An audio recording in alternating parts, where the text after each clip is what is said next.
When HOA President Margaret canceled my dying wife's oxygen delivery over a parking violation, she thought she was dealing with just another helpless homeowner. She had no idea I was Federal Judge Thomas Mitchell, and I was about to teach her that some rules can't protect you from justice. Before watching full story, comment below from where are you watching. Also like and subscribe for more stories. The morning sun filtered through our bedroom curtains as I watched my wife Sarah struggle to catch her breath. Her chest rose and fell in shallow, labored movements that had become all too familiar over the past 2 years. The lung disease had stolen so much from her energy, her independence, and worst of all, her hope. But she still smiled at me every morning, her eyes sparkling with the same love that had captured my heart 35 years ago. "Good morning, beautiful," I whispered, gently stroking her silver hair. "Don't lie to me, Thomas," she wheezed with a weak smile. "I look terrible." She didn't. Even with the oxygen cannula in her nose and the pallor that had replaced her once rosy cheeks, Sarah was still the most beautiful woman I'd ever seen. As a federal judge, I'd learned to see through deception and facades, but with Sarah, everything was genuine, her kindness, her strength, her unconditional love. The doorbell rang at exactly 9 a.m. Sarah's oxygen delivery was always punctual, a small blessing in our new reality. I kissed her forehead and headed downstairs, expecting to see Mike, our usual delivery driver who always asked about Sarah's health and brought her flowers from his garden. Instead, I found a stern-faced woman in her 50s standing on our porch, her blonde hair pulled back in a severe bun. She wore a crisp business suit and held a clipboard like a weapon. "You must be Thomas Mitchell," she said without warmth. "I'm Margaret Thornton, president of the Willowbrook HOA board." I'd heard whispers about Margaret Thornton. New to the neighborhood, she'd quickly positioned herself as the self-appointed guardian of our community's standards. Neighbors called her difficult, but I preferred to give people the benefit of the doubt. "Good morning, Mrs. Thornton. What can I do for you?" She glanced past me into the house, her nose wrinkling slightly. "I'm here about the medical equipment delivery truck that's been coming to your residence 3 times a week." My stomach tightened. My wife's oxygen delivery?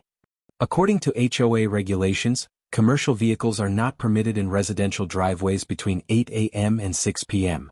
It's affecting our property values and disturbing the aesthetic of our neighborhood. I stared at her in disbelief. "Ma'am, this is medical equipment. My wife needs oxygen to breathe." Margaret's expression remained cold. "I understand your situation, Mr. Mitchell, but rules are rules. Everyone must follow them equally or we'll have chaos. I've already contacted the medical supply company and informed them that deliveries to this address are no longer permitted during restricted hours." "You did what?" The words came out sharper than I intended. "I exercised my authority as HOA president. The company has agreed to comply with our regulations. Perhaps your wife can arrange for deliveries after 6 p.m. My hands clenched into fists. In 30 years on the federal bench, I'd maintained my composure through the most contentious cases, but this woman was testing every ounce of my self-control. "Mrs. Thornton, my wife has end-stage pulmonary fibrosis. She can't wait until evening for oxygen. She needs it to survive. Then perhaps you should consider moving to a community more suited to your circumstances."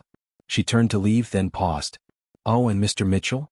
I'll be conducting regular inspections to ensure compliance with all HOA regulations. Good day." I watched her walk away, my heart pounding with rage and disbelief. This woman had just sentenced my dying wife to suffering for the sake of property values.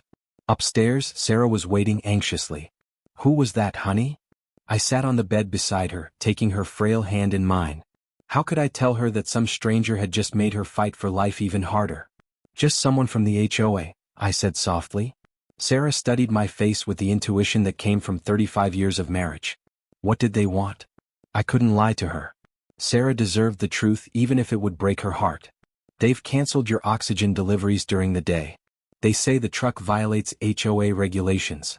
The color drained from Sarah's already pale face.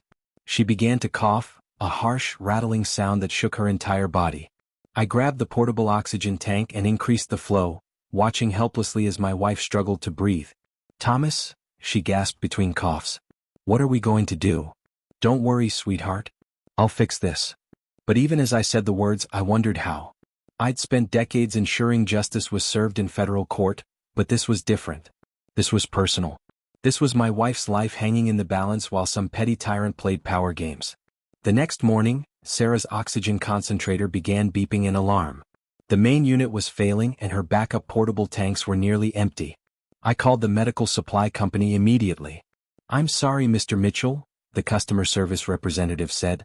"We received a formal complaint from your HOA. Our insurance requires us to comply with community regulations. We can only deliver after 6 p.m. This is a medical emergency. I understand your frustration, sir. You could pick up supplies yourself or we could arrange evening delivery." Pick up supplies myself? Sarah needed industrial oxygen concentrators, not something I could throw in the trunk of my car. And evening delivery meant Sarah would spend the entire day struggling to breathe with inadequate oxygen. I hung up the phone and called Dr. Martinez, Sarah's pulmonologist. "Thomas, this is unacceptable," Dr. Martinez said after I explained the situation. "Sarah's oxygen saturation levels are already borderline. Any interruption in her oxygen supply could be life-threatening. Can you write a letter explaining the medical necessity?" "Of course, but I have to warn you, I've seen HOAs ignore medical documentation before. Some people care more about their property values than human lives." That afternoon, I drove to Margaret Thornton's house armed with Dr. Martinez's letter, medical records, and a desperate hope that she might show some compassion. Margaret answered the door wearing a designer tracksuit, clearly annoyed by the interruption. "Mr. Mitchell, what do you want?" "I have medical documentation from my wife's doctor explaining why she needs regular oxygen deliveries." I held out the papers. Margaret barely glanced at them. "Medical conditions don't exempt anyone from HOA regulations.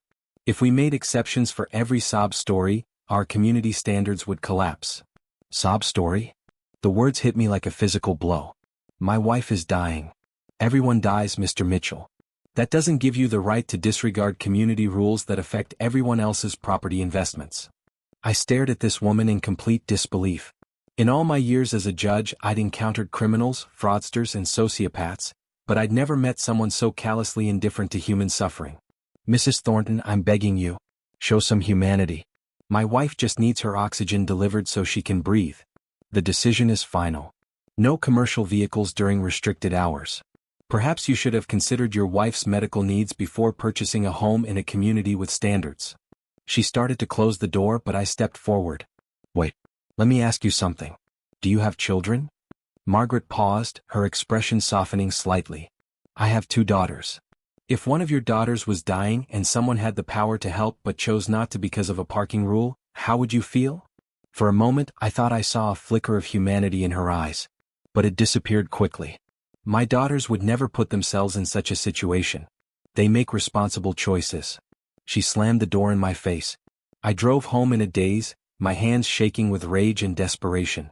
Sarah was waiting for me, her breathing labored, her lips tinged blue from lack of oxygen. "Any luck?" she whispered. I couldn't speak. I just held her close, feeling how fragile she'd become, how precious every breath was to her. That night, Sarah's condition worsened. Her oxygen levels dropped dangerously low, and I had to take her to the emergency room. Dr. Martinez met us there, his face grave. "Her lungs are failing faster than expected," he told me privately. "The stress of inadequate oxygen is accelerating the disease progression. If she doesn't get consistent, high-quality oxygen therapy, she may only have weeks left instead of months." Weeks instead of months. Because of Margaret Thornton's cruelty, I was losing precious time with the woman I loved.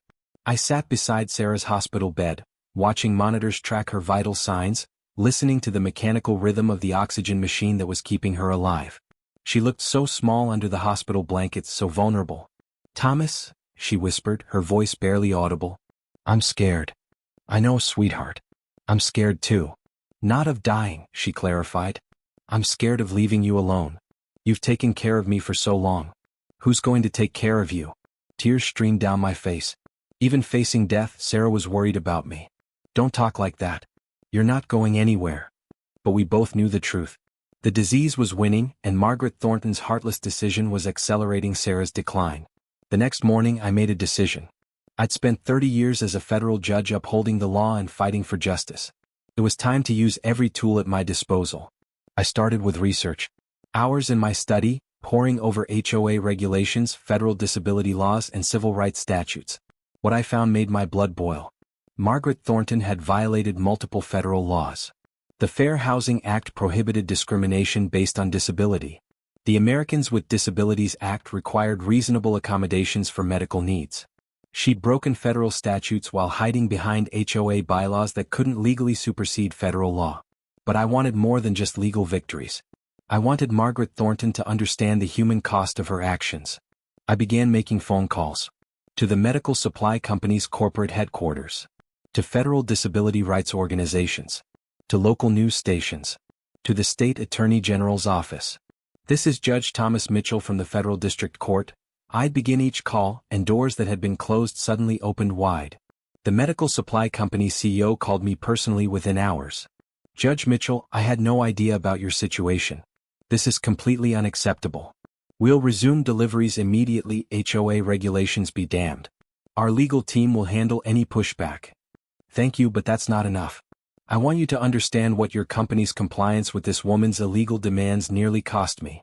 I told him about Sarah's emergency room visit, about her declining condition, about the weeks we might have lost because his company chose HOA appeasement over a patient's life.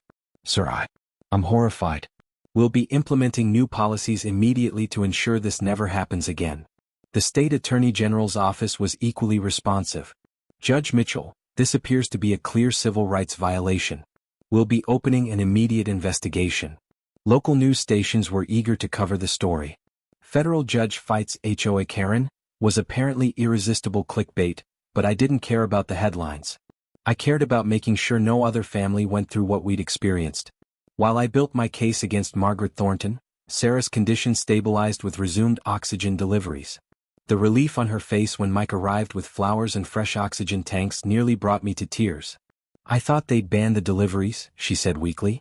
"I took care of it," I replied, not mentioning the legal storm I was about to unleash. A week later I was ready. I drafted a federal civil rights lawsuit against Margaret Thornton personally, the HOA, and their insurance company. I'd contacted the Department of Justice's Civil Rights Division. I'd prepared a detailed complaint to the state licensing board about Thornton's real estate business. But first I wanted to give Margaret one last chance to make this right. I knocked on her door early on a Saturday morning. She answered in a silk robe, clearly irritated by the early visit. "Mr. Mitchell. What do you want now?" "I want to talk about consequences, Mrs. Thornton." "Consequences? Are you threatening me?" "I'm educating you. You see, when you canceled my wife's oxygen deliveries, you violated several federal laws. The Fair Housing Act, the Americans with Disabilities Act, and federal civil rights statutes." Margaret's confidence wavered slightly. "HOA regulations supersede." "HOA regulations cannot supersede federal law. Any first-year law student knows that. You can't prove I violated anything. I was enforcing community standards." I pulled out a thick folder of documents. "Actually, I can prove it quite easily. You see, Mrs. Thornton, I'm not just any frustrated husband. I'm Federal Judge Thomas Mitchell. I've spent 30 years prosecuting civil rights violations, and I know exactly how to build an airtight case." The color drained from Margaret's face. "This folder contains my federal civil rights lawsuit against you personally, seeking damages for emotional distress, civil rights violations, and the acceleration of my wife's medical condition due to your actions. The Department of Justice has agreed to investigate. The state attorney general is pursuing criminal charges. The state licensing board is reviewing your real estate license." Margaret's hands began to shake. I was just enforcing the rules. You were discriminating against a disabled person. My wife could have died because of your decision. I didn't know she was that sick. You didn't care enough to find out. You made a life-threatening decision without considering the human consequences." Margaret slumped against her doorframe. "What do you want from me?" "I want you to understand what you did. My wife has end-stage pulmonary fibrosis. Every day with her is precious. When you canceled her oxygen deliveries, you didn't just break federal law, you stole time from our lives together. You caused her unnecessary suffering. You accelerated her decline." Tears began streaming down Margaret's face. I'm sorry. I didn't think." "That's exactly the problem. You didn't think about the human being behind the medical equipment. You saw a rule violation instead of a dying woman who needed help to breathe. Can you forgive me? Can we settle this quietly?" I studied her face, looking for genuine remorse beyond fear of legal consequences. "Mrs. Thornton, this isn't about forgiveness or settlement. This is about justice and making sure no other family goes through what we've experienced. Please, Judge Mitchell. I'll do anything. I'll resign from the HOA. I'll change all the rules. Just please don't destroy my life. You didn't worry about destroying my wife's life when you made your decision. Margaret broke down completely, sobbing on her doorstep. I have daughters, Judge Mitchell. They'll be so ashamed of me. My business, my reputation. Everything will be ruined. For a moment, I felt a flicker of pity. But then I thought of Sarah struggling to breathe, of the terror in her eyes when she thought she might not get her oxygen, of the precious time we'd lost. Your daughters will learn an important lesson about treating people with compassion and dignity. As for your business and reputation, those are consequences of your choices. What can I do to make this right? You can't make it right, Mrs. Thornton. My wife will never get back the day she suffered because of your decision. But you can make sure it doesn't happen to anyone else. Over the next few weeks, Margaret Thornton's world crumbled. The federal lawsuit made headlines. Her real estate business lost clients. Neighbors who'd once feared her began speaking out about her other cruel decisions. The elderly man she'd fined for using a walker, the veteran she'd targeted for having a service dog, the single mother she'd harassed for working from home. Margaret resigned from the HOA in disgrace. New leadership immediately rescinded all her discriminatory policies and issued a public apology to every family she'd targeted. The Department of Justice's investigation led to a consent decree requiring the HOA to undergo civil rights training and establish protections for disabled residents. Margaret's real estate license was suspended pending a full ethics review. But the most satisfying consequence came from an unexpected source. Margaret's daughters, both successful lawyers in other states, contacted me directly. Judge Mitchell, the elder daughter said during our phone call, we're horrified by our mother's actions. We want to help however we can. There's nothing you need to do. This isn't about you. Actually, it is. Our mother raised us better than this. She taught us about compassion and helping others. We don't understand what happened to her, but we want to make amends. What do you mean? We want to establish a fund to help families dealing with medical equipment discrimination. We want to turn our mother's cruelty into something that helps others. That's very generous, but... Judge Mitchell, our mother nearly killed your wife over a parking rule. Money can't fix that, but maybe we can prevent it from happening to other families. The Margaret Thornton Medical Access Fund was established 6 months later, providing legal support and advocacy for families facing HOA discrimination due to medical needs. Margaret herself underwent a complete transformation. The public shame and legal consequences had shattered her arrogance, revealing the insecure, frightened woman beneath. She sought me out one evening, arriving at our door with a handwritten letter. Judge Mitchell, I know you don't want to see me, but I needed to deliver this personally. I opened the letter. Inside was a heartfelt apology to Sarah, accepting full responsibility for her actions and expressing genuine remorse for the suffering she'd caused. I've been going to therapy, Margaret said quietly, trying to understand how I became so cruel. I realize now that I was so focused on control and status that I forgot basic human decency. Why are you telling me this? Because I want you to know that I'll spend the rest of my life trying to make up for what I did to your family. I'm volunteering with disability rights organizations. I'm fighting against discriminatory HOA practices. I'm trying to become the person I should have been all along. I studied her face, seeing genuine remorse instead of the cold indifference I'd encountered before. Mrs. Thornton, I appreciate your efforts, but they don't change what you did. I know. But I hope someday you might believe that I'm truly sorry. As winter turned to spring, Sarah's condition continued its inevitable decline. But thanks to consistent oxygen therapy and the absence of Margaret's harassment, we had precious additional months together. We spent those months creating memories, watching sunsets from our back porch, reading books together, talking about our life and the future I'd face without her. Thomas, Sarah said one evening as we watched the sunset, I'm proud of how you handled the Margaret situation. I was angry. I wanted to destroy her. But you didn't. You sought justice, not just revenge. You protected other families while holding her accountable. That's the man I fell in love with.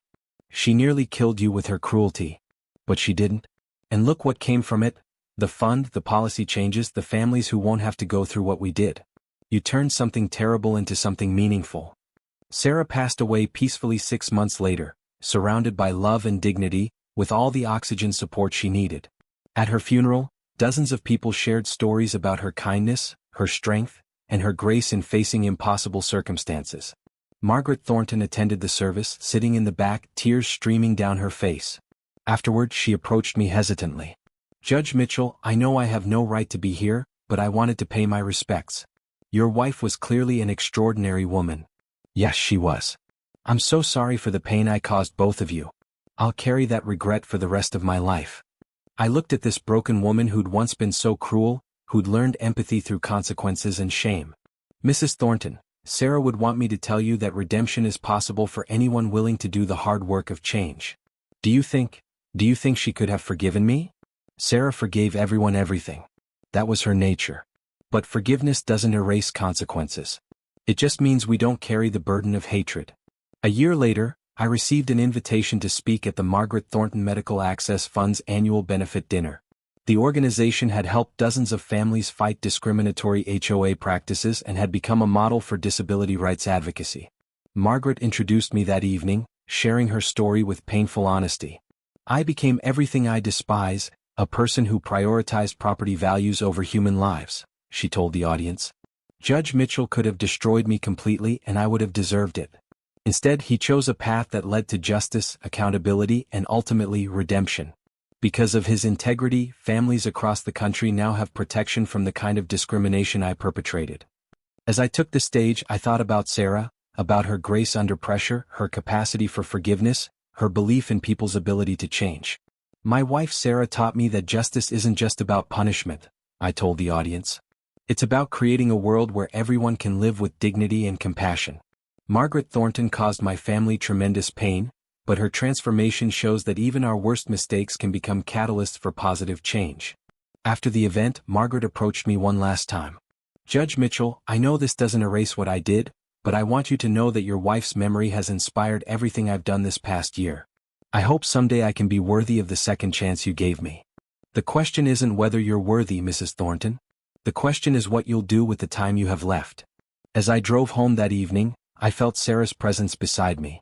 She'd always believed that people could change, that kindness could triumph over cruelty, that justice could be served without destroying the humanity in those who'd lost their way. Margaret Thornton had tried to deny my dying wife the oxygen she needed to breathe. In the end, Sarah's memory had given Margaret something even more essential: the breath of redemption and the chance to dedicate her remaining years to serving others instead of controlling them. Justice had been served, but more importantly, healing had begun. The last time I saw Margaret was at the dedication of a new community center designed to be fully accessible for people with disabilities. She'd donated the land and funding, transforming her former real estate office into a place of welcome and support. "This is my penance," she told me as we watched children in wheelchairs play alongside their friends. "But it's also my privilege. Thank you for showing me a better way." I thought of Sarah, who'd faced her final months with such grace despite Margaret's cruelty. She would have been proud to see how her suffering had ultimately led to something beautiful: a community where everyone belonged, where medical needs were met with compassion instead of discrimination, where the vulnerable were protected instead of punished. In the end, Margaret Thornton had learned the hardest lesson of all: that true community isn't about property values or aesthetic standards. It's about taking care of each other, especially those who need help just to breathe. And somewhere, I knew Sarah was smiling.